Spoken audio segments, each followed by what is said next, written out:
Hello friends, this is Neetu Bansotra and welcome to complete course destination. So आज Sunday है और हम हर संडे को अपने बीएड स्टूडेंट्स के लिए बहुत ही इंटरेस्टिंग सी क्लास लेकर आते हैं ना। पिछली कुछ 2 क्लासेस के अंदर हम लोग माइक्रो टीचिंग लेसन प्लान्स को डिस्कस कर रहे थे, जो कि हमारे बीएड स्टूडेंट्स के लिए बहुत ही ज्यादा इंपॉर्टेंट रह सकते हैं और बहुत ही ज्यादा इंपॉर्टेंट क्लासेस हो सकती हैं, ऐसा हम कह सकते हैं।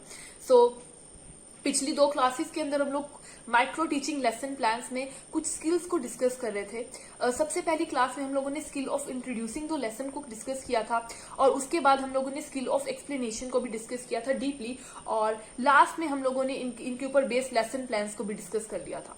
तो आज की क्लास में भी ऐसा ही कुछ हम लोग इंटरेस्टिंग टॉपिक लेकर आए हैं। अपनी नेक्स्ट स्किल को हम लोग डिस्कस करने वाले हैं आज की क्लास में, और हमारी आज की स्किल कौन सी होगी? Skill of probing questions. बहुत ही ज्यादा इंपॉर्टेंट स्किल कह सकते हैं, बहुत ही ज्यादा इंटरेस्टिंग कह सकते हैं, और हमारे बीएड स्टूडेंट्स के लिए बहुत ही ज्यादा इंपॉर्टेंट क्लास भी कह सकते हैं आज की क्लास को। अगर बीएड स्टूडेंट इस क्लास को देख रहे हैं स्टार्टिंग से लेकर एंड तक जरूर देखिए, बहुत ही ज्यादा इंपॉर्टेंट रहने वाली है आपके लिए, because skill of probing questions थोड़ी सी कॉम्प्लिकेटेड है, तो हम लोग इसको अच्छे से समझेंगे। अच्छे से इसको समझेंगे और उसके बाद मैं आपके सामने एक लेसन प्लान प्रेजेंट करूंगी जो कि स्किल ऑफ प्रॉबिंग क्वेश्चंस पर डिपेंड करेगा, और ये लेसन प्लान मेरी खुद की बीएड फाइल में से होगा। बहुत ही ज्यादा प्यारा सा एक लेसन प्लान आपके सामने प्रेजेंट किया जाएगा। फर्स्ट ऑफ ऑल हम लोग थोड़ा सा डिस्कस कर लेते हैं that what exactly skill of probing questions. Okay, so let's begin. देखो, कोई भी लेसन को अगर हम लोग अपने स्टूडेंट्स के सामने प्रेजेंट करते हैं क्लास के अंदर, तो फर्स्ट ऑफ ऑल तो क्या होता है कि हम लोग अपने पूरे लेसन के दौरान बहुत सारे क्वेश्चंस को यूज करते हैं, क्वेश्चंस को पूछते हैं अपने स्टूडेंट से। अब देखो, ऐसे क्वेश्चंस जो कि हम लोग लेसन के स्टार्टिंग में पूछते हैं, ऐसे क्वेश्चंस को क्या कह दिया जाता है? इंट्रोडक्टरी क्वेश्चंस कह दिया जाता है। ठीक है, जो लेसन के स्टार्टिंग में क्वेश्चंस आ जाते हैं उनको इंट्रोडक्टरी क्वेश्चंस कह दिया जाता है। देन हमारे कुछ क्वेश्चंस जो हैं लेसन के दौरान चलते चलते हम लोग कुछ क्वेश्चंस पूछते हैं, एंड ऐसे क्वेश्चंस को कह दिया जाता है डेवलपिंग क्वेश्चंस। ओके, क्या कह दिया जाता है? डेवलपिंग क्वेश्चंस, जो कि लेसन के दौरान हम लोग अपने स्टूडेंट से पूछ रहे हैं। और कुछ ऐसे क्वेश्चंस होते हैं जो कि लेसन के एंडिंग में हम लोग पूछते हैं, और ऐसे क्वेश्चंस को क्या कह दिया जाता है? ऐसे क्वेश्चंस को हम लोग रिकैप्चरिंग क्वेश्चंस कह देते हैं। ठीक है, तो ये सभी क्वेश्चंस अगर हम लोग देख रहे हैं, हमें पता चल गया कितने टाइप के क्वेश्चंस हम लोग यूज करते हैं अपनी पूरी स्किल के दौरान। 3 टाइप के क्वेश्चंस यूज करते हैं। फर्स्ट, हम लोग लेसन को स्टार्ट किया है तो इंट्रोडक्टरी क्वेश्चंस पूछेंगे। सेकंड, हम लोग लेसन के मिडल में पहुंचे, मतलब दौरान, लेसन के दौरान हम लोग जो है डेवलपिंग क्वेश्चंस पूछेंगे, एंड जो क्वेश्चंस पूछेंगे उन्हें डेवलपिंग क्वेश्चंस कहा जाएगा। एंड एट द एंड हम लोग जो क्वेश्चंस पूछेंगे उन्हें क्या कह दिया जाएगा? रिकैप्चरिंग क्वेश्चंस कह दिया जाएगा। ये जो हमारे सेंटर में चल रहे हैं, लेसन के दौरान चलने वाले जितने भी क्वेश्चंस हैं, ये हमारे जो क्वेश्चंस है 2 टाइप के हो सकते हैं। एक तो जनरल क्वेश्चंस, ठीक है, और दूसरे हमारे हो सकते हैं कौन से? Higher order questions. एक जनरल क्वेश्चंस हो सकते हैं और एक हायर ऑर्डर क्वेश्चंस हो सकते हैं। अब देखो, ये जो हायर ऑर्डर क्वेश्चंस होते हैं ना, इन्हीं को क्या कह दिया जाता है? प्रॉबिंग क्वेश्चंस कह दिया जाता है। यू माइट थिंकिंग अबाउट कि पूरे क्वेश्चंस के बारे में क्यों डिस्कस कर रहे हैं हम लोग। क्वेश्चंस के बारे में हम लोग इसलिए डिस्कस कर रहे थे बिकॉज जो हमारे लेसन के दौरान चलने वाले क्वेश्चंस होते हैं, जो कि हमारे कैसे क्वेश्चंस होते हैं? हायर ऑर्डर क्वेश्चंस होंगे। वही हायर ऑर्डर क्वेश्चंस जो है हमारे प्रॉबिंग क्वेश्चंस होते हैं। ठीक है, एक्चुअली अगर हमें प्रॉबिंग स्किल के बारे में जानना है, फर्स्ट ऑफ ऑल हमें जो है मीनिंग पता होना चाहिए that what exactly is the meaning of probe. ठीक है, प्रॉब का मतलब क्या है? देखो, प्रॉब का मतलब होता है जांच करना किसी चीज की, ठीक है, या फिर किसी चीज को छानबीन करना, इन्वेस्टिगेशन करना, डीपली इन्वेस्टिगेट करना। ठीक है, ये होती है हमारी प्रॉबिंग का मतलब। हम लोग जो है इसके अंदर क्या करने वाले हैं प्रॉबिंग क्वेश्चंस के अंदर? Actually we are just forcing the students to think deeply in this skill. We are just forcing the students to think deeply वो सोच सके।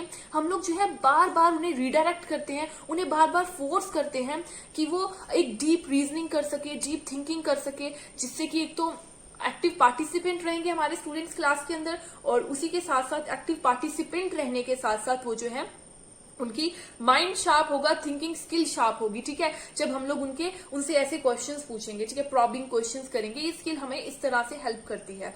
सो अगर हम लोग देखें, this skill involves going deep into the pupils response to the series of subsequent questions. जो हम लोग सब्सिक्वेंट क्वेश्चंस एक सीरीज में उनसे पूछ रहे हैं, उसका जो रिस्पॉन्स होता है, ठीक है, उसका जो रिस्पॉन्स होता है उसी को डीपली इन्वेस्टिगेट करना is actually skill of probing questions, ठीक है। देखो हमारे जो स्टूडेंट्स हैं, मान लीजिए हमने कोई क्वेश्चन किया उनसे, हमने उनके सामने कोई क्वेश्चन रखा, अब उन्होंने क्या किया, उसका एक सही जवाब हमारे सामने दे दिया। अब वो सही जो जवाब वो दे रहे हैं, एक्चुअली हमें क्या करना है, उस क्वेश्चन को फिर से घुमाकर उनके सामने प्रेजेंट करना है, ताकि वो और डीपली सोचने पर मजबूर हो जाए, ठीक है, और डीपली सोचेंगे और उनका माइंड शार्प होगा, थिंकिंग स्किल इंक्रीज होगी, फर्दर कुछ भी सोचने के लिए वो फर्दर मजबूर होंगे, और इससे उनकी वो जो है एक्टिव पार्टिसिपेंट भी रहेंगे क्लास में, ठीक है। सो यही हमारी जो है प्रॉबिंग क्वेश्चंस की स्किल है। This is all about this skill. इसके कुछ ऑब्जेक्टिव्स होते हैं, कुछ नीड्स होती हैं, जिसको हम लोग डिस्कस करेंगे, और उसके बाद हम लोग कुछ कंपोनेंट्स को डिस्कस कर लेंगे, एंड देन एक लेसन प्लान आपके सामने मैं प्रेजेंट करूंगी। उस लेसन प्लान के अंदर मैंने पूरी स्किल को यूज किया होगा, ठीक है। So let's begin. सो सबसे पहले हमारे पास आ जाएंगे नीड्स और objectives of skill of probing questions, ठीक है। तो सबसे पहले क्या ऑब्जेक्टिव होगा, to let the pupils to correct response, ठीक है। Skill of probing question actually बच्चों को करेक्ट रिस्पॉन्स की तरफ लेकर जाएंगे हम लोग इस स्किल से, ठीक है। सेकंड हो जाएगा टू गो डीप और probe into the pupils response, मतलब कि ये बच्चों को अपने रिस्पॉन्स को और डीपर सोचने पर मजबूर करेंगे। Third one is to let them to correct responses, जिससे उनके रिस्पॉन्स करेक्ट होंगे, ठीक है। हम लोग अपने स्किल को यूज करेंगे जिससे कि उनके रिस्पॉन्सेज और भी ज्यादा एक्यूरेट होंगे।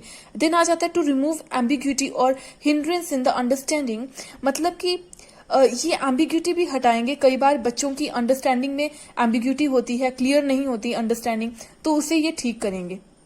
देन आ जाएगी to help the pupils view their response from a broader perspective, मतलब कि बच्चों को इस चीज के लिए तैयार करेंगे कि वे अपने रिस्पॉन्स को ब्रॉडर व्यू पॉइंट से देख सके। ओके, सो ये हमारे नीड्स और ऑब्जेक्टिव्स हो जाते हैं स्किल ऑफ प्रॉबिंग क्वेश्चंस की, ठीक है। किस तरह से हम लोग प्रॉबिंग क्वेश्चन का यूज कर रहे हैं अपने स्टूडेंट्स को क्लास में और भी ज्यादा एक्टिव करने के लिए, उनको और भी ज्यादा डीप थिंकिंग करने के लिए, ठीक है। So these are our needs and objective. इसके बाद हम लोग कुछ कंपोनेंट्स को डिस्कस कर लेंगे which are called the components of our skill of probing questions. So देख लेते हैं हम लोग कंपोनेंट्स। तो सबसे पहला हमारा कंपोनेंट आ जाएगा prompting technique. So what exactly is prompting technique?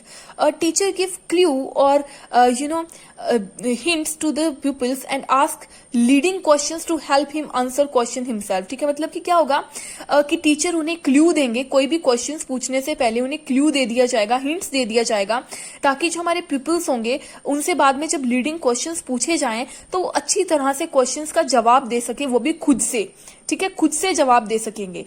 Then आ जाएगा हमारा second component, that is seeking further information, मतलब कि in case of an incomplete or partially correct response, the teacher elicits more information or clarification by asking questions.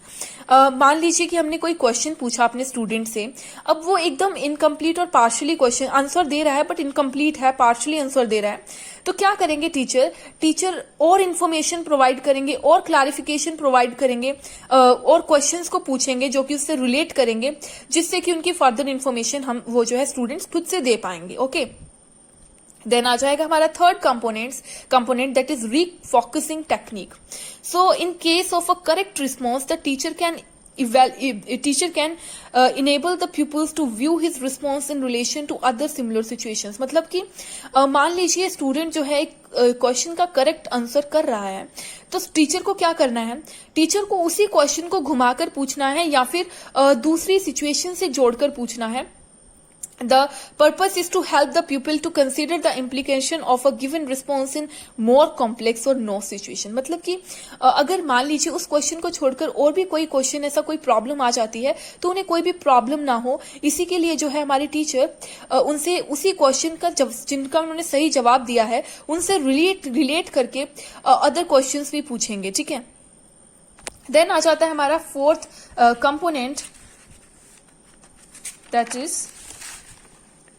redirection technique. So what is redirection technique? It involves putting a direction the same question to several pupils for response for the purpose of probing or increasing pupils participation. मतलब कि एक ही question को बहुत सारे students के सामने present किया जाएगा, बहुत सारे स्टूडेंट से पूछा जाएगा, उनके रिस्पॉन्सेस को नोट किया जाएगा, जिससे कि स्टूडेंट्स की प्यूपल्स की एक्टिव पार्टिसिपेशन होगी क्लास के अंदर. ओके, देन आ जाता है इंक्रीजिंग क्रिटिकल अवेयरनेस. मतलब कि कंप्लीट करेक्ट आंसर मिलने के बाद भी टीचर हाउ, वाई, इस तरह के वर्ड्स उनके सामने प्रेजेंट करेगा, जिससे कि स्टूडेंट्स जो है अपने आंसर को अच्छी तरह से जस्टिफाई कर सकें. ठीक है, अपने रिस्पॉन्स को जस्टिफाई कर सकें, एकदम एक प्रॉपर जो है एक्सप्लेनेशन दे सकें. So these are the components of our skill of probing questions. Okay, so I hope कि हमें पता चल गया नीड्स क्या है. ऑब्जेक्टिव में नीड्स को देखा हम लोगों ने, कंपोनेंट्स को देखा. अब हम लोग देख लेंगे, देखो इन्हीं कंपोनेंट्स के बेस पर जो है हमारी स्किल को इवेल्युएट किया जाएगा, हमारे लेसन को इवेल्युएट किया जाएगा कि हम लोगों ने अपने लेसन को किस तरह से प्रेजेंट किया in front of our students, in front of अपने टीचर्स के सामने, सुपरवाइजर के सामने किस तरह से प्रेजेंट किया है, जिसकी वजह से हमें जो है इन्हीं कंपोनेंट्स के बेस पर जो है मार्क्स मिलेंगे और वीकेंड से रेटिंग दी जाएगी. So let's begin. देख लेते हैं हम लोग अपने लेसन प्लान को, which is based on the skill of probing questions. ठीक है, सो ये है हमारी स्किल ऑफ प्रॉबिंग क्वेश्चन पे बेस्ड एक lesson plan. First of all तो हमें जो है डेट फिल करनी होगी, सब्जेक्ट फिल करना होगा, period number, duration 5 to 7 minutes का होगा, अपनी किस क्लास का टॉपिक हम लोग चूज कर रहे हैं. लाइक मैंने चूज किया कंडक्टर्स एंड इंसुलेटर्स. इस तरह से आप अपने टॉपिक जिस क्लास से चूज कर रहे हैं उसको नोट कर सकते हैं. ठीक है, देन बिगिन करते हैं अपनी स्किल ऑफ प्रॉबिंग क्वेश्चन. देखो सबसे पहले तो हमें 4 कॉलम्स बनाने होंगे, इन विच फर्स्ट में हम लोग लिखेंगे पीटीएस एक्टिविटी, मतलब pupil teachers activity, then pupils activity, then teaching aids, BB work जो भी हम लोग टीचिंग एड्स का यूज कर रहे हैं, एंड देन कंपोनेंट्स यूज, कौन से कंपोनेंट्स को हम लोग कहाँ पर यूज कर रहे हैं. Okay, so first of all प्यूपिल teacher ने क्या किया, रियल ऑब्जेक्ट्स को शो कर प्यूपिल टीचर ने बोला that ask what are these objects, ये ऑब्जेक्ट्स क्या हैं. उन्होंने कुछ रियल ऑब्जेक्ट्स को यूज किया, तो हमारे स्टूडेंट्स ने कहा these are metals and non metals, मतलब कि स्टूडेंट्स को पता था कि these are metals and non metals. Okay, अब क्या हुआ, प्यूपिल टीचर ने फर्दर जो है सीकिंग फर्दर इंफॉर्मेशन वाले कंपोनेंट को यूज किया और उन्होंने पूछा that what are conductors, conductors क्या हैं. सो स्टूडेंट्स ने कहा conductor are those object that can allow the heat and electricity, electric current to pass through it. ठीक है, मतलब कि स्टूडेंट्स को कंडक्टर के बारे में पता है. अब हमारा जो प्यूपिल टीचर होगा वो क्या करेंगे, वो आगे प्रॉम्प्टिंग स्किल का यूज करेंगे. ठीक है, प्रॉम्प्टिंग कंपोनेंट का यूज करेंगे. उन्होंने एग्जांपल्स मांगी और उसके बाद उन्होंने एक इलेक्ट्रिक सर्किट को शो कर दिया स्टूडेंट के सामने. दैट इलेक्ट्रिक सर्किट को शो किया उन्होंने रियल ऑब्जेक्ट्स की तरह. ठीक है, टीचिंग एड की तरह यूज किया. स्टूडेंट ने अच्छी तरह से ऑब्जर्व किया और इस चीज को जो है लिसन किया.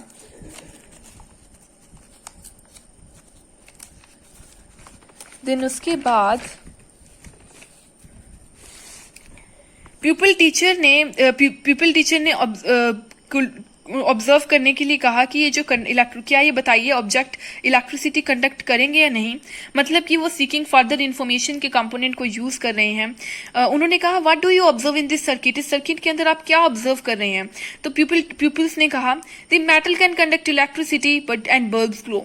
जब मेटल जो है वो सर्किट के अंदर कनेक्ट होंगे, लाइक यहाँ पर आयरन नेन कनेक्टेड है, तो क्या होगा, इलेक्ट्रिसिटी कंडक्ट होगी और बल्ब जो है ब्लो करने लगेगा. अब उन्होंने रियल सर्किट को दिखाया और कहा कि इलेक्ट्रिक सर्किट विल प्लेस रबड़ would in this, observe that object can conduct electricity और नॉट. अगर हम लोग इस सर्किट के अंदर रबड़ या फिर एक वुड को रख देंगे तो बताइए क्या यहाँ पर इलेक्ट्रिसिटी कंडक्ट होगी. तो यहाँ पर जो है रीफॉक्सिंग का यूज किया जा रहा है कंपोनेंट का. And what do you observe in this circuit, student ने पीपल टीचर ने कहा. अब हमारे स्टूडेंट्स ने कहा द रबड़ does not flow electricity and bulb does not glow. Rubber जो है इलेक्ट्रिसिटी कंडक्ट नहीं कर रही और हमारा बल्ब जो है वो ग्लो नहीं कर रहा. लाइक यहाँ पर बल्ब ग्लो कर रहा था लेकिन यहाँ पर बल्ब ग्लो नहीं कर रहा है. Then pupil teacher will say to students what are insulators. अब स्टूडेंट से इंसुलेटर के बारे में पूछा एंड यहाँ पर क्रिटिकल अवेयरनेस को इंक्रीज करने का काम हुआ है. So those objects which does not flow electricity are non metals. मतलब कि हमारे स्टूडेंट्स ने कहा ऐसे ऑब्जेक्ट्स जो कि इलेक्ट्रिसिटी को कंडक्ट नहीं कर पा रहे हैं उन्हें नॉन मेटल्स कह दिया जाएगा. ठीक है, उन्होंने कुछ एग्जाम्पल्स पूछी नॉन मेटल्स की और हमारे पीपल्स ने नॉन मेटल की एग्जाम्पल्स दी और बहुत सारे स्टूडेंट्स से, अलग अलग स्टूडेंट्स से हम लोगों ने इन एग्जाम्पल्स को पूछा. ठीक है, सबके अलग अलग जवाब आए and all are the insulators. And last में हम लोग जनरलाइजेशन कर देते हैं. So students, today we have learned about conductors and insulators. Okay, then हमारा ऑब्जर्वेशन शेड्यूल जिसके अंदर रेटिंग स्केल है, जिसके अंदर हम लोगों ने सभी कंपोनेंट्स को यूज किया है. डिजायरेबल बिहेवियर में prompting, seeking further information, reinforcing, redirecting, increasing critical awareness, उस बेसिस पे हमें जो है रेटिंग स्केल पर रेटिंग मिल जाएगी. So this is all about our skill of probing question. Full view में भी आपको शो कर सकती हूँ मैं इसे.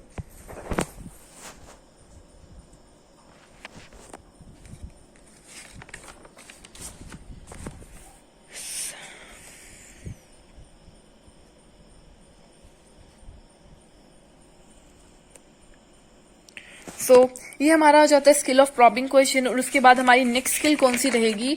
नेक्स्ट स्किल रहेगी skill of black board writing, which is most important skill जो हम लोग अपनी नेक्स्ट क्लास के अंदर डिस्कस करेंगे. ठीक है, सो आज की क्लास में हम लोग एक ही स्किल को डिस्कस करने वाले थे जो हम लोग कर चुके हैं. एंड आई होप कि आपको कहीं ना कहीं से बेनिफिट मिलेगा. That skill of probing question actually होती क्या है, कैसे कैसे स्किल ऑफ प्रॉबिंग क्वेश्चन को हम लोग यूज करते हैं, इसके कंपोनेंट्स में हमें क्या क्या देखना पड़ता है. ठीक है, so this is all about our skill of probing questions. बाकी अगर आपको ये स्किल अच्छी लगी हो, आपको स्किल ऑफ प्रॉबिंग क्वेश्चन के बारे में सब कुछ समझ आया हो, तो आप लाइक कर सकते हैं, शेयर कर सकते हैं, सब्सक्राइब कर सकते हैं हमारे चैनल कंप्लीट कोर्स डेस्टिनेशन को. बाकी आज की क्लास यहीं पर खत्म करते हैं. Thank you friends.